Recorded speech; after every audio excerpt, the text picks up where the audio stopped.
it our eating habits today, or is it our sedentary lifestyle? It's both of those. It's so many things in our environment. If you think about it, food is everywhere. It tastes great. Relatively inexpensive, served in large portions, and we don't have to move very much in our day. From movie stars to moms and just about anybody in between, millions of people around the world, and especially here in the United States, are now on a medication known as a GLP-1. Currently, according to the statistics that I saw, 15 million adults in the United States, that's roughly 6% of the population, are on a GLP-1. 1 in 8 U.S. adults has at least tried a GLP-1 at some point in time. So the odds are probably pretty good that either you are on this medication or someone you know, probably someone close to you, is taking it right now. I want to give complete transparency here. I have been on a GLP-1 known as Ozempic for about 5 years, not for weight loss, but because I had what they called prediabetes. And it has been wonderful. It has controlled it. Yes, weight loss came along with it, but that was not the purpose of going on it in the beginning. Hello, everyone. I want to welcome you into Living Longer. I'm Pam Huff, a retired journalist, and I'm just trying to adventure into my next life's chapter. I'm joined, as always, to my far left here by Dr. Stephen Austad, the distinguished professor at UAB, where he holds the Protective Life Endowed Chair in Healthy Aging Research. And Steve, one of your colleagues, is with us today. Yes, I'm so delighted that we could have Jim Hill join us today because he's the person that you want to talk to about exactly what you've introduced. Well, Jim, as I understand it, you are one of the world's leading experts on obesity. It means I'm old and I've been in this field for a while. Well, you know, with wisdom comes in, so we're happy with that. Now, your current research, as I understand it, focuses on lifestyle factors that impact obesity. So that's probably a good place to start. Is it our eating habits today, or is it our sedentary lifestyle, or is it both of those that are making us obese? It's both of those. It's so many things in our environment. If you think about it, food is everywhere. It tastes great. Relatively inexpensive, served in large portions, and we don't have to move very much in our day to get through, be efficient. We sit at a computer, we sit in front of a screen. So many things have changed, and people want to point to one or two things, but in fact, the way we've lived has changed, and it's the combination of those factors that are driving us to gaining weight. When you talk about those factors, I don't see those factors changing in the near future. They may change in the wrong direction. Yeah. I don't see it. I don't see us being more efficient by increasing movement. Maybe we've gotten rid of all the movement we can. Maybe we can't be more sedentary, but certainly we continue to have more abundant, high-calorie food. So I think you're right. I think there's very little change. They're going to get better, and they might get worse. Well, that's not encouraging. I don't want to be depressive here, but it's a lot to do. Well, and certainly here, the United States is blessed to have plenty of food, and we are blessed, many of us, to be able to sit in a comfortable position all day long. So there's not a lot driving us, as I would understand it, to make those changes. Well, I always talk about, aliens didn't come down and create this environment. We created it. If you look at our grandparents, what did they want? They wanted to have easy access to food and to not have to work very hard. Well, we've achieved that, and I think high rates of obesity were a maybe unintended side effect of that. Steve, you and I have talked before about the blue zones in the world, and one of the things there is that people do keep moving. The places they live are designed so they have to move, and I think this may be something that in the future urban designers might take into account when they're planning new communities. Steve, I'm glad you brought that up. Too oftentimes, I think in this country, everybody focuses on food. And food is important. But if you're sedentary, I don't think there's any diet on the planet that will keep you healthy. Doesn't mean diet isn't important, but unless you get your movement up to a certain level, you aren't going to be able to manage your health and weight with food alone. That may be the lesson to walk away from here today. You've got to do it. All right, we said that this particular episode of our podcast was going to be about GLP-1s. So let's get to it. I have heard this medication described as everything that Bayer aspirin once was. This is the end-all, do-all drug. It is being prescribed for diabetes, for weight loss, and for a number now of even off-label deals. Do we know enough about GLP-1s, in your view, that we can proceed comfortably with that thought? You never know what you don't know, but this medication has been incredibly well studied. It's been used for many, many years for diabetes. It's been studied for weight loss, maybe, vigorously for about 4 years. And all the indications are pretty positive. There are side effects, but those side effects are usually manageable.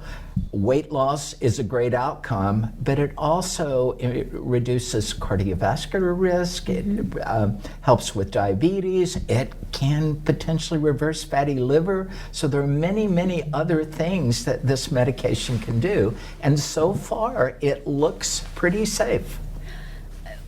Yeah, I mean, does this mean that you're out of business, that obesity is finished? We just need to make it cheap enough that everybody can do it? What a great question. One of the kind of curious things is that people go on these medications, and for most people, it works pretty well. There are occasionally people that medication doesn't work. That's true of any medication. Sure.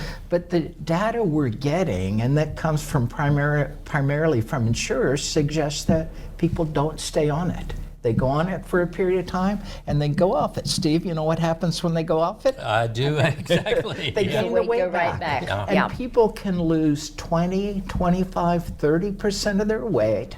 They go off the medications and they gain it back. And that's the sad part. So it's sad, I think, in two ways. Number one, it sounds like you do have to describe this as a long-term medication that you'd be on forever. And number two, because of the cost of it right now, people don't feel that they can afford to stay on it. There are a lot of reasons people go off it. Cost is a big one.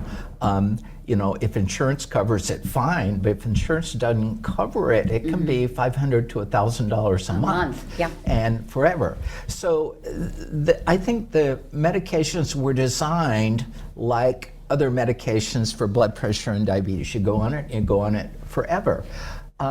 People don't seem to be doing that. So you'd mentioned before, my work has been with lifestyle. And so what I'm interested in is how you can use the medications combined with lifestyle. I'll give you an example. Okay. We've been doing behavioral weight loss programs for many years. And behavioral weight loss programs include a weight loss phase and a weight maintenance phase. We're really excited about the weight maintenance phase, but you know the problem? Nobody was ever in maintenance. It was like, I'll go to maintenance when I lose another 5 pounds or 10 pounds or 20 pounds, because people were losing weight, but they weren't reaching their goals. With these medications, for the first time ever, many people are reaching or nearly reaching their goals. So as a lifestyle person, I love it. The medications can do the heavy lifting and weight loss. I can then come in and help people keep the weight off. Keep the weight off. So I have no problem if you want to go on the meds and stay on them permanently. All the data suggests you're going to do fine. Do that.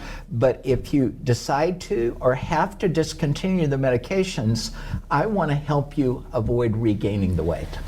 I guess my question to that is then, what are people not doing? They obviously, you teach them well, you give them the plan.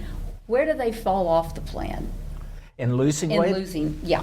Well, they lose the weight and then the maintenance that you're talking about. Here's the issue. With weight loss, we talked about exercise before. Exercise is very important, but not so much in weight loss. Diet drives weight loss, eating less, okay? What the medications do is to help you be very comfortable eating less. Without the medications, you eat less, but guess what? You're hungry and you're fighting it. With the medications, eating less becomes easier. Natural. So that's why people are losing more weight on the medications. When they go off them, all the things the medications did are reversed. The drugs only work when you're taking them. So when you stop taking the medications, guess what? Your appetite comes back. And maybe with a vengeance. Maybe with a vengeance. And if you're not exercising and you're not doing some other things and your appetite comes back, most people go right back to the weight they were before. So Jim, I mean, you're a pioneer in this area of distinguishing weight loss from weight maintenance and really figuring out how to help people maintain weight. So what are the secrets? What have you come up with? So Steve, you bring in a very, very important issue, and this is one that I wish my colleagues even recognized more. Losing weight is a very different process than keeping weight off. It requires different knowledge, different skills. Think about it. For weight loss, whether you say, I'm going to take 3 months or 6 months, it's almost like a timeout. You can avoid going out to restaurants, you can avoid this and that, and you can do something for 3 months that you might not do forever. So it's a short-term sort of thing. Weight loss maintenance, now you have to engage in life. You got to go out and live your life, whereas you maybe can prioritize your weight loss for 3 or 6 months. In the long term, you got to do the other stuff. You got to go to work and you got to feed your family and all this. The skills involved in weight loss maintenance are very different than the skills involved in weight loss. And people have this sense, I'm going to go on a diet and somehow I'm going to stay on that diet the rest of my life. It doesn't work that way. Two separate processes. Nope. What I'm interested in, the weight loss maintenance, and I welcome the medications because now they're doing better than I could do on the weight loss. All right, let's talk about it. You know, as you're going into holidays, especially, that maintenance part must become more difficult then, because you go to parties and you say, oh, well, just one drink, or no, that hors d'oeuvre is too good to pass by. I'll just have a couple. How do you help people that way? I mean, so when we talk about weight loss maintenance, and particularly when people are coming off the meds, and as you know, we just have a book coming out on how to keep the weight off after you lose the meds. We talk about 3 buckets. One is your appetite. Before you lost the weight, you were overweight, probably your appetite was too high, right? You were eating a little too much. You go on the meds, it comes down low. So the goal is, when you stop the meds, what you want to do is to recognize it's going to come back, but help it not come back as much as it was before. So we have strategies we can do on the food side to do that. Strategies we've learned from the people that are successful, energy density and portion size and these kinds of things on the food side. On the physical activity side, we've studied weight loss maintenance for many years, and I can say with a great deal of confidence, unless you're prepared to significantly add regular physical activity to your life, you are not going to succeed at weight loss maintenance. The reason is, as you lose weight, your energy requirements go down. You require less energy. Sure. So now you stop the meds, you have a low energy expenditure, your appetite comes back, boom. What physical activity does, number one, it burns calories. You can eat more without gaining weight, but the other thing that we've found it does, it optimizes your metabolism. When you start being sedentary, your metabolism gets sluggish. Your insulin, glucose regulation, the way you get fat in and out of your fat cells, there's a ton of things that actually get worse when you get sedentary. So physical activity is necessary both to burn calories, but to optimize your metabolism. And then the third bucket, Pam, the secret sauce is what a word we call mind state. And I think that's actually the most important part, and it's what you get at. It's how you approach this. It's how you handle problems. It's how you handle challenges. It's whether you're resilient. It's how you approach it. And when we've studied a lot of people that have kept weight off, we kind of classify 3 mind states. One we call the victim mind state. And this is everything that happens to me, it's not my problem. This happened and I regained the weight. And guess what? Okay. I'm going this diet, but you know what? I failed before. I'm probably going to blame everybody but blame yourself. everybody but yourself. Then for many years we thought, well, there's a victim and there's a victor. And the victors are the ones that learn the skills and they think, okay, I know how to solve problems. I know I'm going to have challenges. Those may be tough. I may have setbacks, but I'm going to get back on track, okay?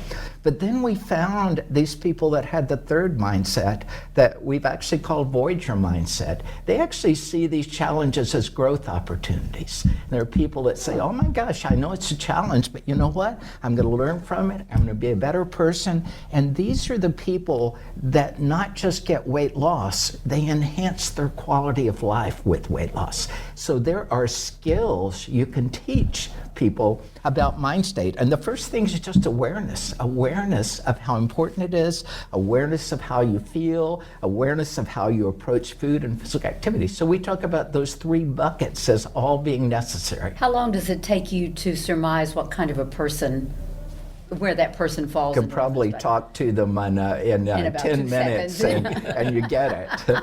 I bet so. What does age have to do with any of this? Age is not our friend in terms of weight management. So what happens is, as you age, and Steve knows this much more than I do, oftentimes you get... Wait a minute, are you saying Steve's older? I'm not going to go there.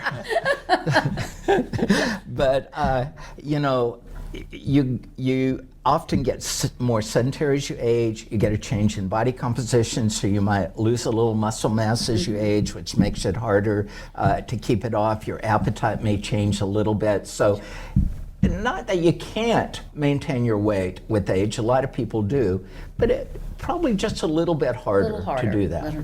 I can figure that out. I've got enough age on me to understand that as well. So one thing that hasn't come up, Jim, I'm kind of surprised. So there are all these different diets. There's a diet composition. I mean, there's the carnivore diet. There's the keto diet. There's Mediterranean. Mediterranean You diet. name it. What role do those play, if any? In this? Well, again, Steve, this is an area people debate widely in my field. I'll give you my sense. They all work if you follow them. But they're all diets for the weight loss phase. Sure. Diet becomes less important in the weight loss phase. I'm sorry, maybe not less important, but different. So we talk about, is a low-carb diet better than low-fat diet to lose weight? I think we have enough evidence to say that whatever diet you stick with works. And in the long run, if you go out a year later, there's not much difference in these diets. On the weight loss maintenance phase, it becomes more how you approach food and the types of, looking at foods that are low in energy density, which means they have few calories for a lot of weight. So celery, for example, get a volume but no weight. Candy, you get a high volume. Portion size, these kinds of things I think become more important along with physical activity and mind state. Now you said you have a new book coming out. We do have a new book. Tell us about that. So the book is coming out in December with my colleague who Steve knows, Dr. Holly Wyatt, who's an endocrinologist here at UAB. We have studied for many, many years people who keep weight off, successful people. We have a couple of registries that follow these people that are successful with the idea of let's learn what they're doing and reverse engineer it. So we've studied weight loss maintenance for a long, long time. Problem, as I told you before, nobody was interested in weight loss maintenance. You don't see books out there, weight loss, you see everything on weight loss, and that's what people wanted.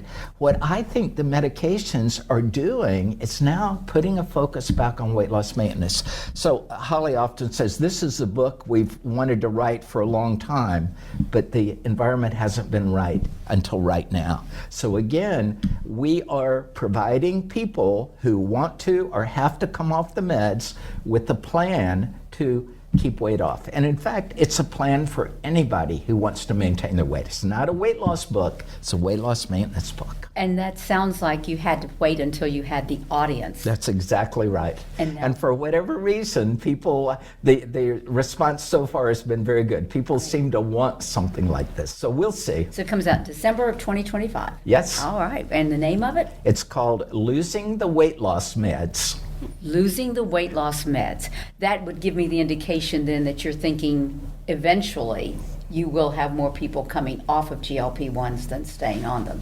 I don't know the answer to that. I think what we're doing is to shoot for those people who are coming off. And there are going to be enough of them, whether it's the majority or not, I don't know. What I think we're going to do, if you look, most every drug company out there is developing new weight loss medications. I think we're going to get better weight loss, but we still have that option of how do you keep it off. And again, as we talked about before, you can go on the weight loss meds, but you're still living in that environment that's encouraging you to do all the wrong things. Sounds like it. So Jim, one of the other things that you're known for is this small steps idea. And could you tell us about the small steps? Because I think it's really ingenious. So I'll quickly give you the background. This was back, oh my gosh, back in the early 2000s, maybe late 1990s.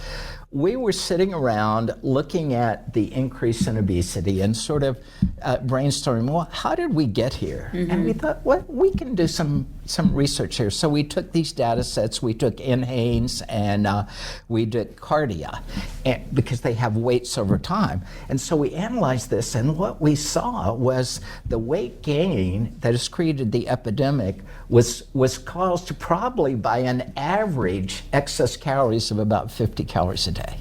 So over time, it's not like people are hugely overeating. It doesn't mean they do that every day. But the point being, this obesity epidemic arose from a very small difference between energy intake and energy output. So number one, we said nobody's going to believe 150 calories. So we said, well, let's double it and say for efficiency 100 calories. And we published it in Science, so it got widely read, and it became this 100-calorie thing. And so we started a national nonprofit called America on the Move to say, if we could help people make 100 calories of change, eating less, moving more, it would prevent weight gain. It's very important. It wasn't to produce weight loss, it was preventing weight gain, because at that point, the average person was gaining about a pound a year. And you don't notice. It's like a decade later, whoa, where did 10 pounds come from? Pounds. So we started this whole small change thing to say, let's get people to do small changes to prevent weight gain. And I'll never forget, people would come up to me and say, you're the first person that's actually asked us to do something we can really do. They're telling me to go out and exercise an hour a day. I hadn't been off the couch since 1960.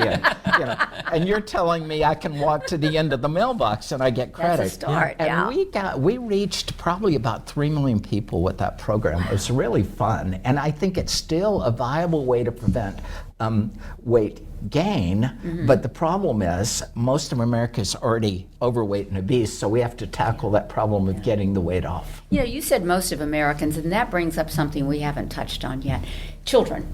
Yeah. Oh man, 20% That's depressing. of the children in our country are already overweight. Obesity in children has tripled since the 1960s. And most of them are, I don't think they were going to be prescribed a GLP-1 already, but their parents are probably overweight as well. So what does that say about the future? One of the things we know is these overweight children are not going to grow out of it. They become overweight adults. I wouldn't say we're not going to use the GLP-1 meds, because we're doing surgery and other things. So hang on, we'll see what happens. But it's a real problem, because we're seeing these kids get diseases that were previously adult diseases that we didn't see in 1960. We didn't see type 2 diabetes in kids. Now it's a very, very common thing to see. I think that is maybe one of the most depressing areas, is our kids are going so much in the wrong direction. It's hard to get excited about the future. And as someone who studies the biology of aging, those kids who have been obese from an early age and maintain that, they are asking for real trouble as they age. Not just heart attacks and all, that's certainly a problem, but their knee joints they're going to have new knees, new hips. There's many problems that are bad enough if you become obese when you're an adult. But if you were that way when you were a child. At the age of 15, what are you going to be at 30 and at 45? And it's not just the physical stuff, it's the mental health stuff. We know it's stigma and how they feel about themselves and these kinds of things. I mean, it's really terrible what we're really subjecting our kids to, because most of this is preventable if we could change the lifestyle. But again, it goes back to the parent. If the parent is already overweight, it doesn't seem that unusual. Despite what our parents tell us, we do what they do. We emulate them. Exactly. And I think at the end of the day, you're exactly right, is you've got overweight parents raising overweight kids, and we've got this vicious cycle that keeps going. There's another part of this that I'm sensitized to because my wife was a veterinarian. It's that overweight people have overweight pets, and they don't even recognize it.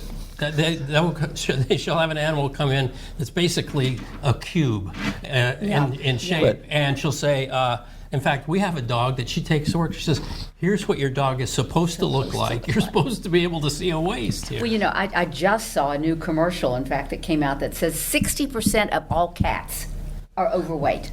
But isn't this fascinating, because we totally control their intake? Yeah, exactly. Totally control it. Absolutely. I have a dog too, and I feed him. He looks at me like, "Oh my God, I'm starving." But you know what? At the end of the day, he does okay. Yeah. So we have total control, and yet we allow our pets to become obese. Wow, amazing. that's amazing. An entire family. Yeah. And from the pet to the child to the adult, and we've got to change it. We've got to change it. What else have we not allowed you to talk about today that could possibly make a difference to one of our listeners?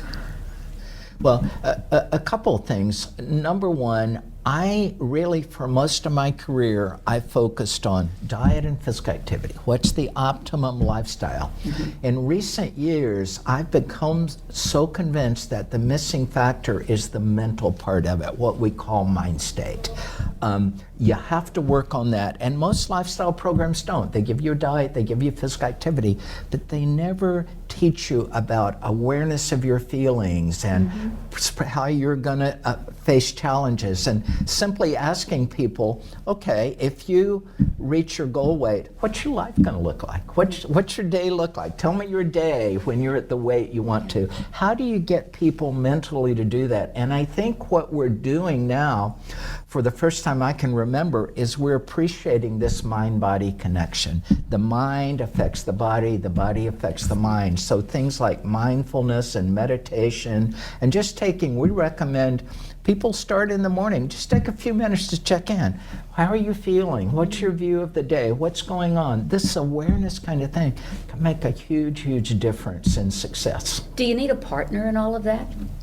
You don't necessarily need a partner, but one of the things that we talked before about the physical environment, food and physical activity, there's also the social environment.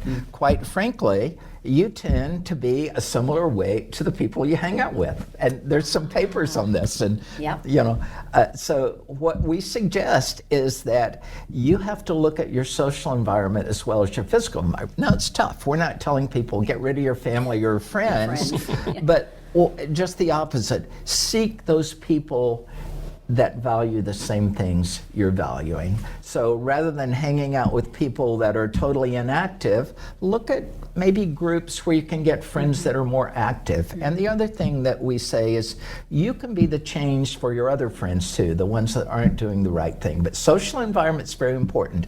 We talk about one of the concepts Holly, my co-writer, has come up with is this idea of a super friend. You can have friends.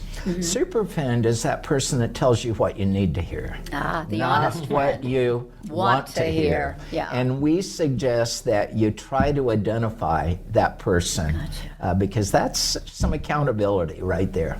Accountability is important in any Totally aspect important. of life, but especially if you're trying to modify it all. Yep. Dr.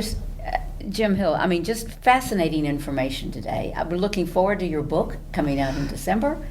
And I know, Steve, you're happy to have him here with us. Oh, yeah, I'm happy. And I'm going to try some of the things he said. I'm not obese and I'm pretty physically active, but this mindset is something that I completely ignore. We have in the book, and this is, Holly's much better at this than I am. In fact, she's much better at everything than me. But this is an area, she's a typical endocrinologist. So for her to concentrate on mindset, it's like, oh my gosh, girl, you've come a long way. But she really talks about the importance of that, and she's worked with so many people that changing their mindset has changed everything. And it's not, you say you don't need to lose weight, it's not even for weight loss, it's appreciating life. At the end of the day, we're not after the number on the scale. That's not success. What we want is a happier, more fulfilling life. Yeah. And Mind State will do that no matter what your weight. I love that. That's phenomenal. For Dr. Steve Austad, my colleague and co-host in all of this, we're so happy that you joined us. Here's to living longer.